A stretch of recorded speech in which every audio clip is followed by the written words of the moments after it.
السلام علیکم۔ آج جس ٹاپک کو ہم پڑھنے والے ہیں وہ ہے سوانح نگاری کا آغاز و ارتقاء۔ اگر آپ سوانح نگاری کے فن کو پڑھنا چاہتے ہیں، اس کی خصوصیات کو پڑھنا چاہتے ہیں تو اس کا ویڈیو میں نے پہلے ہی اپلوڈ کر دیا ہے، اور آج ہم اس کے آغاز و ارتقاء کو، یعنی سوانح نگاری ادب کے اندر کیسے آئی یا کن لوگوں نے اسے پروان چڑھایا، اس کے بارے میں پڑھنے والے ہیں۔ یہاں میرا مقصد صرف ریڈنگ کرنا نہیں ہے، میرا مقصد یہ ہے کہ آپ کسی بھی ٹاپک کو پڑھنے سے پہلے اسے اچھے سے سمجھیں، اس کے بعد اپنے دماغ میں اس ٹاپک کو رکھ کر کے تب اسے لرن کیا جائے۔ سوانح نگاری کی ابتدا دکن میں ہوئی۔ وہاں کی مثنویوں میں سوانح کے اولین نقوش دیکھے جا سکتے ہیں۔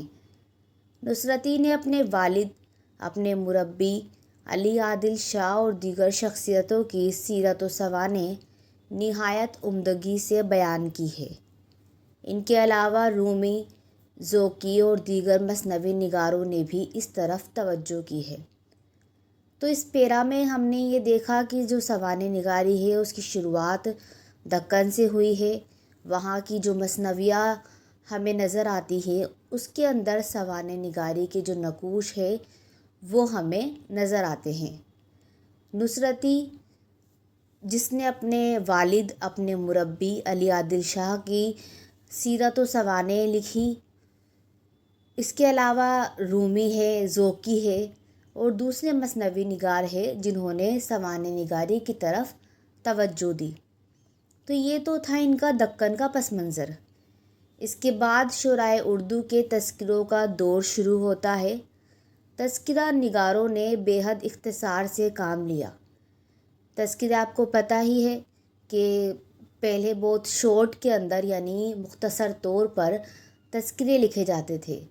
آج کے دور میں اگر دیکھا جائے تو تذکرے نہیں لکھے جاتے ہیں، لیکن جو یہ تذکرے باقی ہے جدید قدیم دور کے، وہ ہمیں بہت سی معلومات فراہم کرواتے ہیں۔ اکثر نے تو شاعر کا نام یا تخلص لکھا اور نمونوں کے طور پر ایک شعر پیش کر دیا ہے۔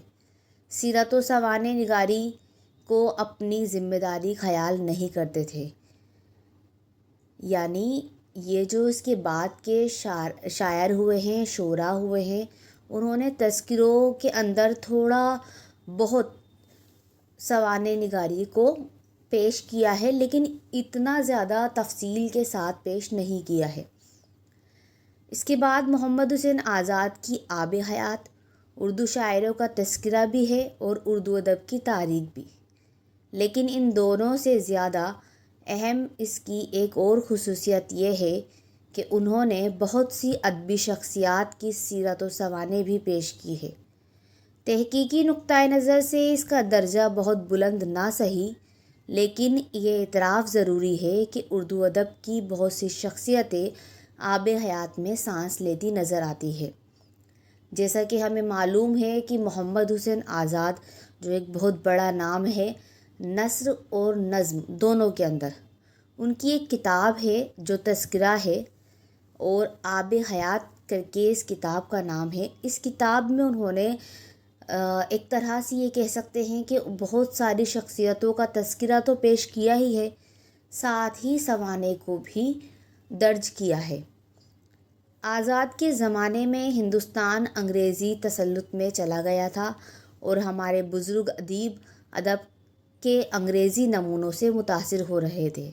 ان بزرگوں میں مولانا حالی اور شبلی دو ایسی شخصیتیں ہیں جنہوں نے انگریزی نہ جاننے کے باوجود ادب کے انگریزی نمونوں سے شناسائی حاصل کی اور تصانیف سے اردو ادب کے دامن کو وسیع کیا۔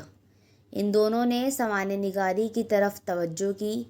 حالی اور شبلی کے کارناموں کا جائزہ حسب ذیل ہے۔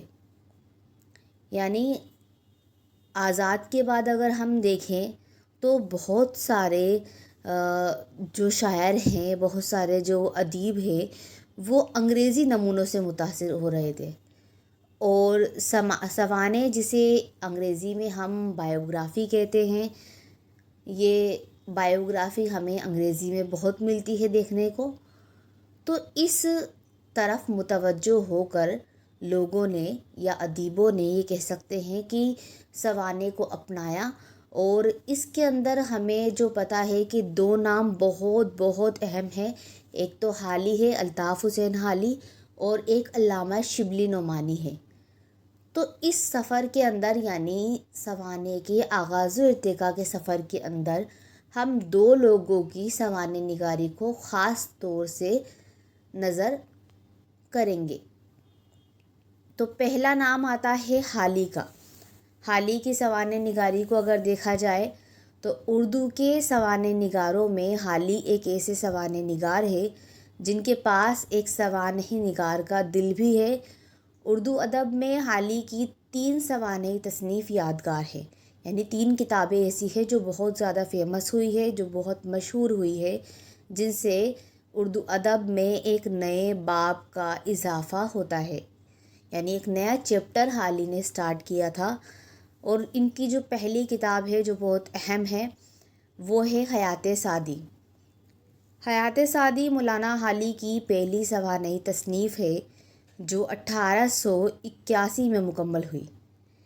اس سلسلے کی پہلی اہم بات یہ ہے کہ سوانح عمری لکھنے کے لیے سعدی جیسی شخصیت کا انتخاب مولانا حالی کے لیے نہایت مناسب تھا. فارسی ادب سے انہیں خاص شغف تھا اور کلام سعدی کا مطالعہ انہوں نے نہایت توجہ سے کیا. سعدی اور حالی کے مجاز میں مطابقت ہے، یعنی دونوں کے اندر یہ کہہ سکتے ہیں کہ سمانتا ہے، سملیرٹی ہے. دونوں ادب اور اخلاق کے گہرے رشتے پر ایمان رکھتے ہیں، دونوں سادگی بیان کے قائل ہیں. اس ذہنی یگانگت کے باوجود حالی حیات سعدی کا حق ادا نہیں کر پائے اور بہت اختصار سے کام لیا، یعنی بہت شارٹ کے اندر کام لیا، بہت مختصر طور پر کام لیا. اس معاملے میں ان کی دشواری کو بھی ملحوظ خاطر رکھنا چاہیے، یعنی اس بات کا بھی دھیان رکھنا چاہیے کہ معلومات کے جتنے ذریعے ہو سکتے تھے حالی نے ان سب کو کھنگالا ہے، تمام تذکروں کا مطالعہ کیا اور جتنا مواد، جتنا بھی میٹر ان کو ملا اسے استعمال کیا. تو مولوی عبدالحق حالی کے بارے میں یہ بات کہتے ہیں کہ شہد کی مکھی کی طرح بوند بوند جمع کر کے حالی نے اپنی کتاب کا مواد اکٹھا کیا ہے. البتہ بات کوتاہیاں کھٹکتی ہے، مثلا سعدی کے مذہبی عقائد کو غیر ضروری بتا کر قلم انداز کیا. مولانا حالی سعدی سے بہت عقیدت رکھتے تھے، یعنی ان کو بہت زیادہ مانتے تھے، اس لیے جا بجا ان کی وکالت کی ہے اور ان کی لغزشوں کو حق بجانب ثابت کرنے کی کوشش کی ہے. حیات سعدی کے بعد ان کی، یعنی حالی کی جو دوسری کتاب ہے، دوسری تصنیف ہے، وہ ہے یادگار غالب. یادگار غالب مولانا حالی کی دوسری سوانحی کتاب ہے جسے شیخ اکرام نے حالی کا شاہکار تصنیف کیا ہے. یہ بہت امپورٹنٹ لائن ہے کہ حالی کا شاہکار یادگار غالب کو کس نے کہا ہے، تو یہ ہے شیخ اکرام. یہ 1896 میں مکمل ہوئی. حالی نے غالب کی دلچسپ شخصیت کو اور زیادہ دلچسپ اور محبوب بنا کر پیش کیا ہے. حالی کی زندگی پر لکھنے میں ایک طرف کچھ آسانیاں تھیں غالب کی زندگی پر لکھنے میں ایک طرف کچھ آسانیاں تھیں تو دوسری طرف کچھ دشواریاں بھی تھیں. یعنی حالی بہت زیادہ متاثر تھے مرزا غالب سے، اور غالب کے اوپر ہی انہوں نے یادگار غالب کتاب لکھی تھی. آسانی یہ تھی کہ غالب نے مصنف کا عقیدت مندی کا تعلق تھا اور اکثر ان کی خدمت میں حاضر ہوتے رہتے تھے. غالب کے سلسلے میں مواد کی فراہمی چندہ دشوار نہ تھی، لیکن اس میں یہ نزاکت بھی تھی کہ کسی ہم عصر کے بارے میں لکھنا طرح طرح کے اعتراضات کو دعوت دینا ہے. جفا کشی مولانا حالی کی عادت تھی.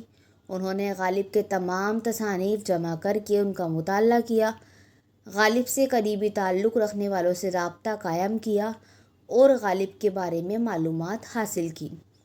ان سب باتوں سے ہمیں یہ پتہ چلتا ہے کہ حالی کتنے محنت کش انسان تھے اور کتنی لگن کے ساتھ اپنی جو بھی سوانح ہیں، جو بھی تصانیف ہے، اس کو مکمل کرنے میں لگے ہوئے تھے۔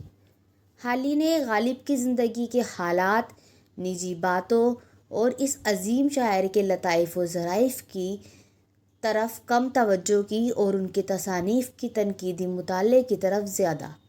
اس کے باوجود یہ کتاب غالبیات کے سلسلے میں بہت اہم کتاب ہے۔ یادگار غالب کے بعد تیسری جو کتاب ہے وہ ہے حیات جاوید۔ حیات جاوید، جیسا کہ ہمیں پتہ ہے کہ یہ سر سید کی زندگی کے اوپر، ان کی حیات کے اوپر لکھی گئی کتاب ہے۔ یہ سر سید کی سوانح عمری ہے جو 1893 میں شروع ہو کر 1901 میں تکمیل کو پہنچی۔ یہ طویل مدت سخت محنت میں گزری۔ اس کتاب کی تیاری کے سلسلے میں حالی نے علی گڑھ کا سفر کیا اور یہاں رہ کر تمام ضروری مواد سے فائدہ اٹھایا۔ حالی کی 3 سوانح تصانیف میں سب سے زیادہ مکمل اور بھرپور کتاب ہے۔ سر سید سے حالی بے حد متاثر تھے۔ ان کی ادبی نظریات سر سید کے افکار کا پرتو ہے۔ مروت حالی کا مجاز تھا۔ سر سید کے سلسلے میں تو انہوں نے کچھ زیادہ ہی مروت سے کام لیا اور ان کی خامیوں پر پردہ ڈالنے کی کوشش کی ہے۔ اس لیے علامہ شبلی نے حیات جاوید کو مدل المداحی اور کتاب مناقبت کہا ہے۔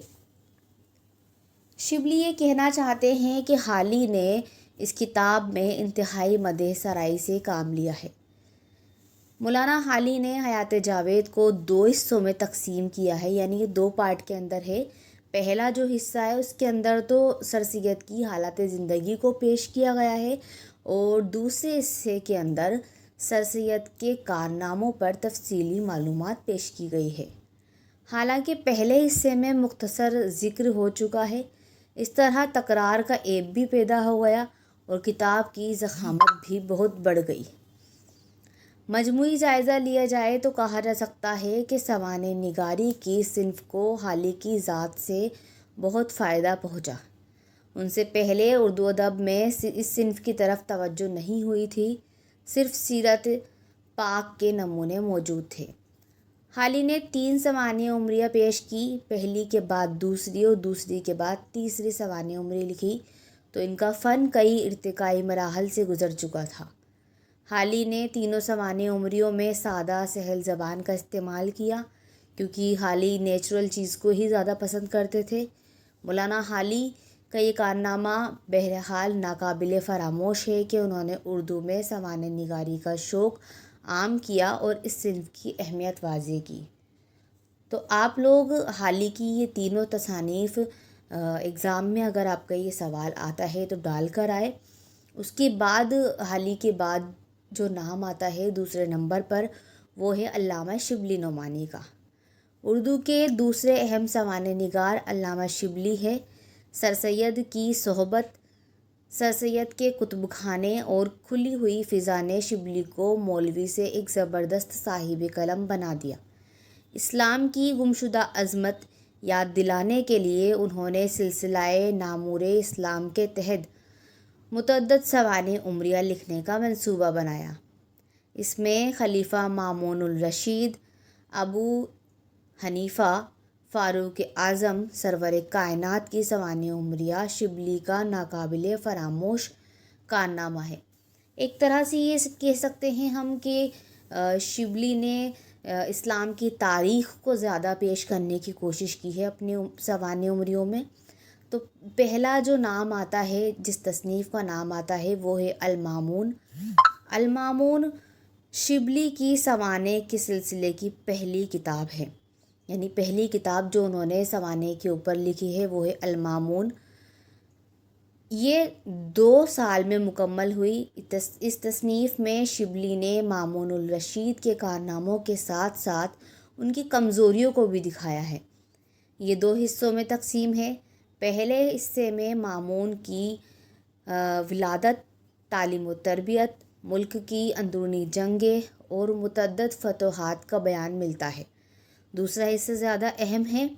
اس میں مامون کے اخلاق و عادات کا تفصیلی بیان ہے۔ کتاب کے مطالعے سے مصنف کی محنت، ذوق و جستجو اور دیانتداری کا اندازہ ہوتا ہے۔ مامون شبلی کی پسندیدہ شخصیت ہے، لیکن دیانتداری کا اتنا خیال رکھا گیا ہے کہ شبلی نے ان کی کمزوریوں پر پردہ نہیں ڈالا ہے، کیونکہ اکثر ہم یہ دیکھتے ہیں کہ سوانح نگار اپنی پسند کے جو یہ کہہ سکتے ہیں ادیب، کسی کے اوپر بھی اگر وہ سوانح لکھ رہے ہیں، وہ ان کا دوست ہے یا زیادہ ان سے متاثر ہے، تو کئی بار وہ پردہ ڈالتا ہوا ہمیں نظر آتا ہے، لیکن شبلی کے اندر وہ بات نہیں ہے۔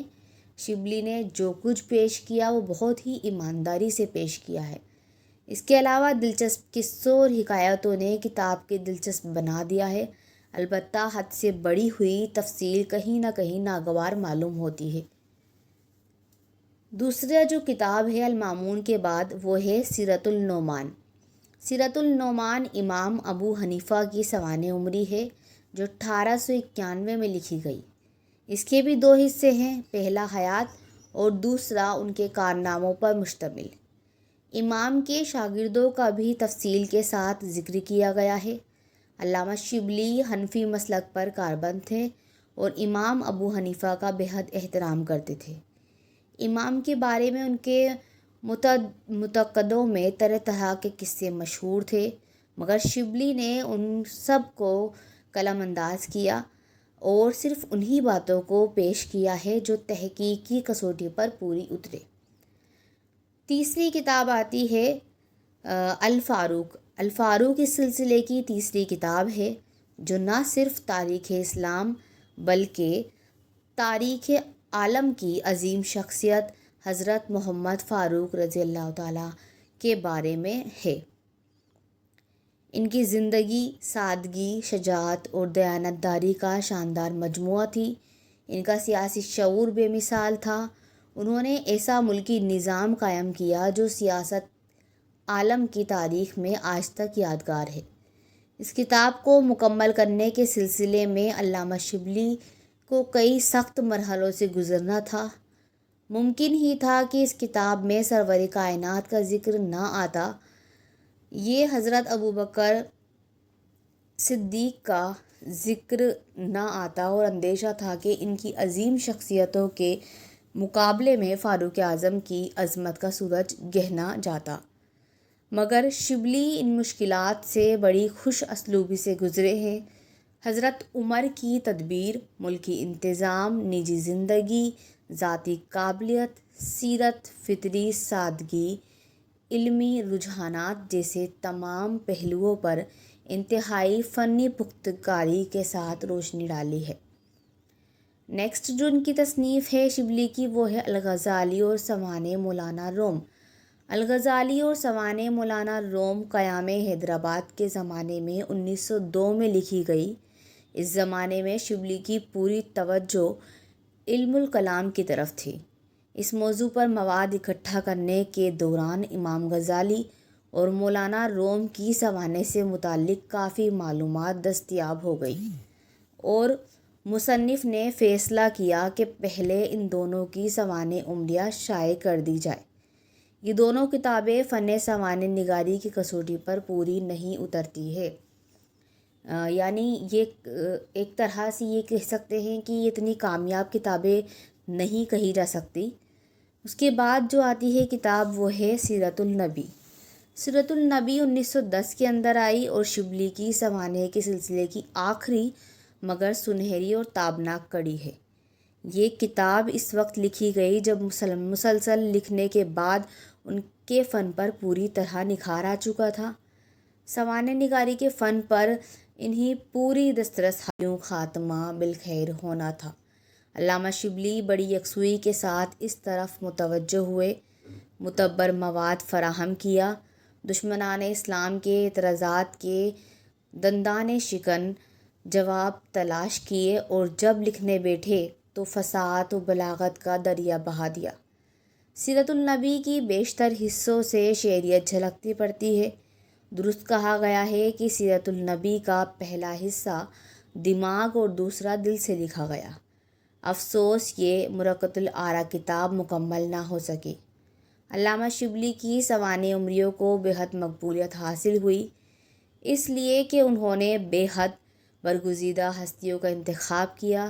سرور کائنات حضرت عمر فاروق، امام ابو حنیفہ، ایسی شخصیتیں ہیں جن کا نام آتے ہی سر احترام سے جھک جاتا ہے۔ علامہ شبلی نے ہر سوانح کو بڑی محنت، تلاش، تحقیق کے ساتھ مکمل کیا۔ سوانح کارنامہ رہتی دنیا تک شبلی کے نام کو ہمیشہ یاد رکھے گا۔